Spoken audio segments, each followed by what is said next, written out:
are going somewhere else, we want to show they're going, in order to go to the park where the kids were training, we have to go through the border where the airport area. So it's like every chance, it was kind of like, let's capture everything and try to create like this, like the portrait of the whole, like the wrapping character that is the city and the border. So yeah, it was kind of like a negotiation in the editing room, mostly. Too.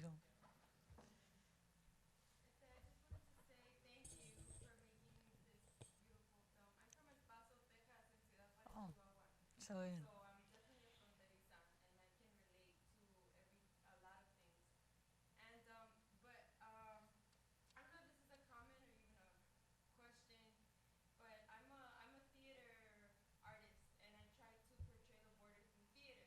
Mhm.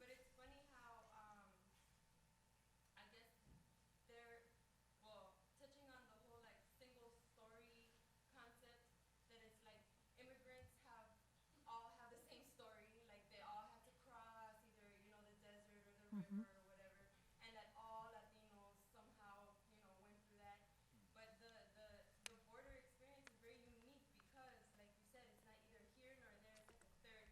Mhm.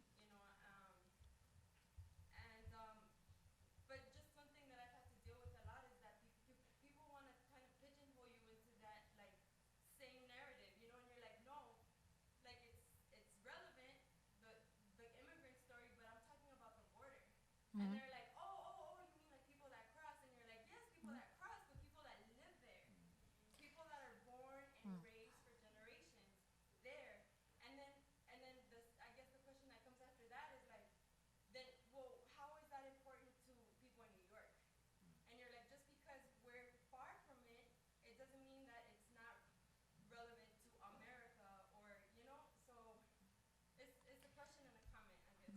Yeah, well, there was like when we were in Tijuana, we talked to we traveled there like several times, and we had the chance to talk to a lot of people. And I remember, especially remember a conversation with an old man. He said, "Well, you don't live, you here don't live at the border. The border lives in you. O sea, tú no vives en la frontera vive en ti, no?" So it was like, wow, that's powerful. And even if you cross the border will go with you wherever you go. For me, for example, New York is a border city too. It's an in-between city, and you will see all these border you carry, and that's part of the immigrant experience. So, and that's exactly what we were trying to portray in the story. So I'm happy to hear that from Fronteriza, to see that you were able, because we were like, wow, yeah, like the border is not just that wall that people jump across, and there are so many things. And yeah, it's kind of like something that you will carry everywhere you go, and that it lives in you. And well, that's also why we dedicated the film to the kids who the border live in them. I mean, it was kind of like what we found, that it was important because it's like the story that we don't usually hear or see. Yeah. Thank you.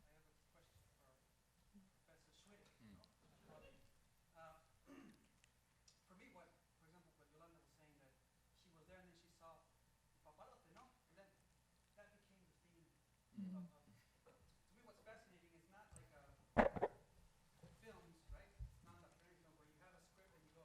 Mm. Mhm.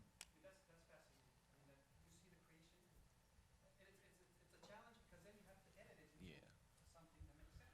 Mhm.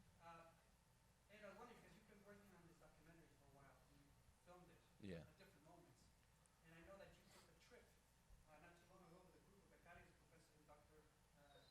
Mhm. Mhm.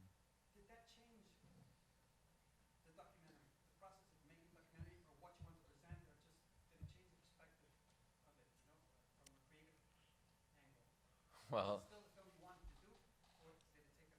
well, that's an interesting question. I don't really know the film that I want to do right now, so which is a little embarrassing, but very very familiar territory for me.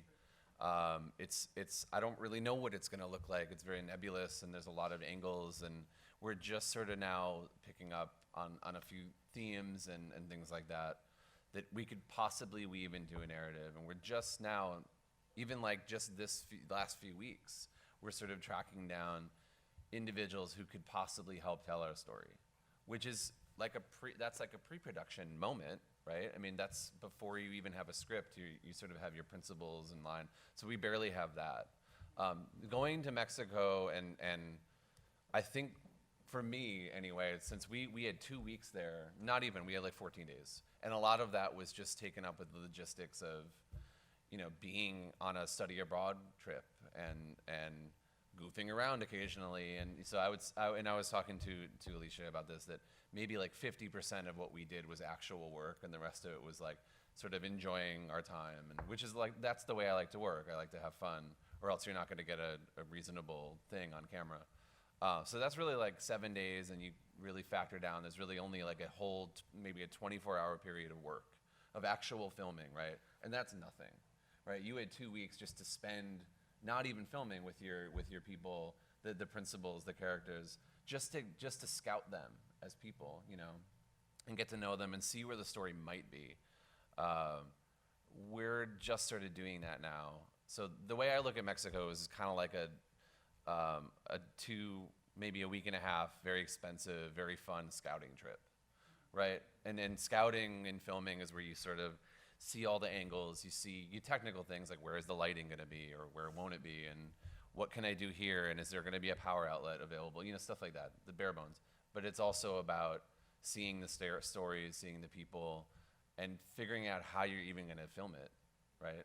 So I think that's what it did for me. It kind of helped clarify how we're gonna film and really make a character characterize Mexico, which, and the real Mexico, not like this. We were in the Ciudad de Puebla for a part of it because the university hosted it, Anahuac University hosted us.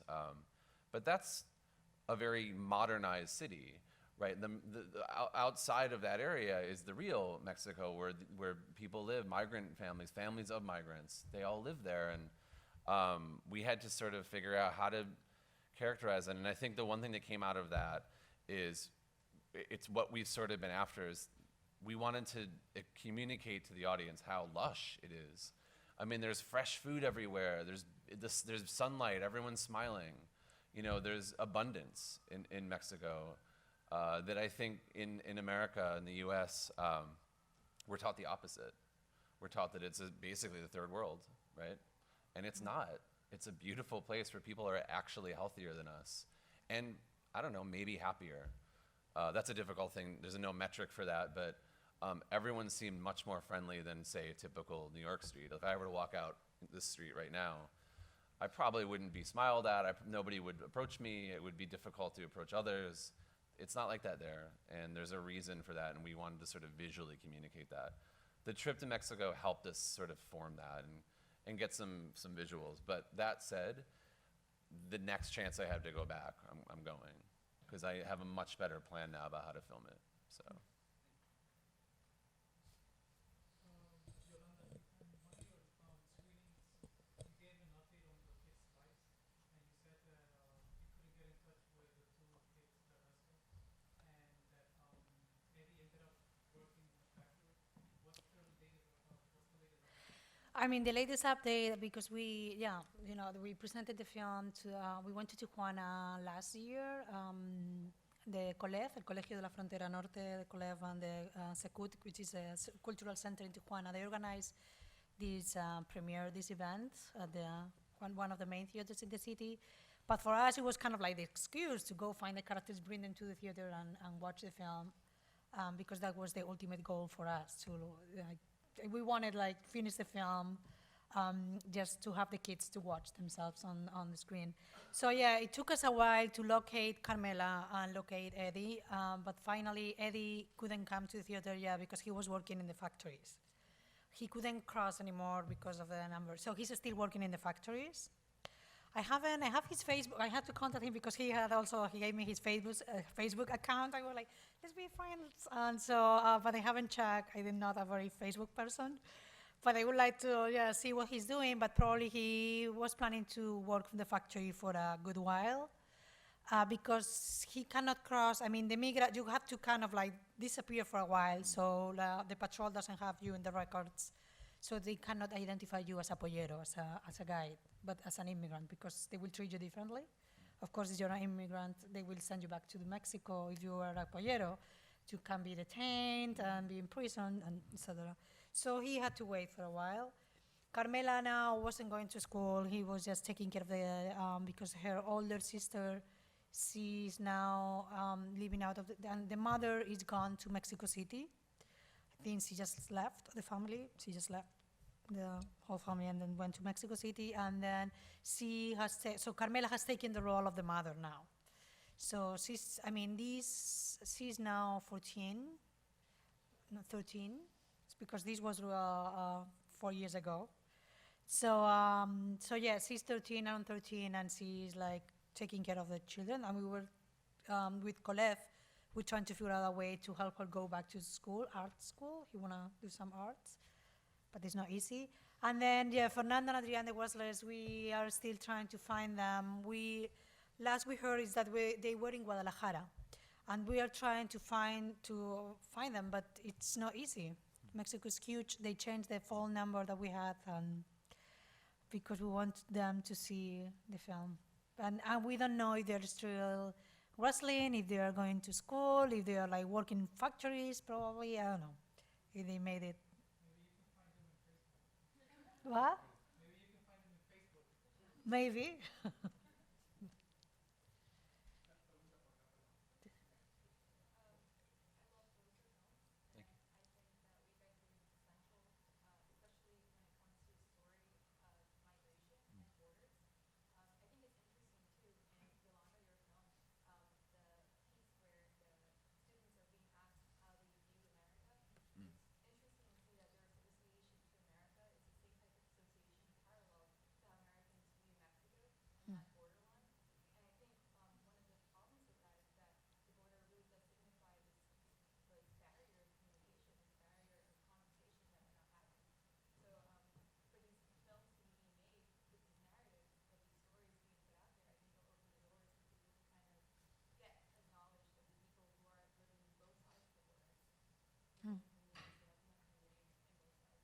Yeah.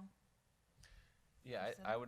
I think that's the most important thing about film in general, is that it does a lot of things, but it forces us to sort of change our perspective. We actually love to do this, right? When we watch a film, we want to see ourselves in the position of the protagonist. It's a natural thing to do. So when you can use film to kind of subversively get people to see themselves, it's just a typical American that never thinks about the migrant, and if they do, it's not positively. You force them. It's not even forcing. They willingly sit in the seat of a migrant and see that they're just a human being who wants things and has things just like I do. I have a family, I have kids, I was once a kid, I can identify with all that stuff. When you turn on CNN or Fox, you don't see anything like that. You just see numbers and details, and we're CNN and the corporate news in general and corporate media, you're kind of just sitting, watching, and consuming. But in film, you put yourself in the characters, and that's something that's really hard to do with like political polemics or magazines, or even just pamphlets. People just ignore that. But films you can't ignore. They draw you in if they're done well. Yeah, I mean, that's what, for me, especially documentary films, is kind of like they open a window, but it's kind of the Alice in Wonderland, that window is a mirror. So it's a window that you can see other things, but at the same time, you're looking at yourself, and you relate to those, it's a mirror to yourself, to your life, and to your inside. So for us, it was very important to kind of like, put that window, that mirror in front of an American audience, and somehow force them to rethink the concept of otherness, other side, and border. And that's the goal of a documentary film is well done, is to have that impact. And I think it's more than giving answers, it's kind of like put the right questions, or kind of like make people ask questions about what they think, about these preconceived ideas they had about something, and see something of themselves in the other person that is being portrayed, or the person who's telling its story. Thank you. No, thank you for coming. Thank you.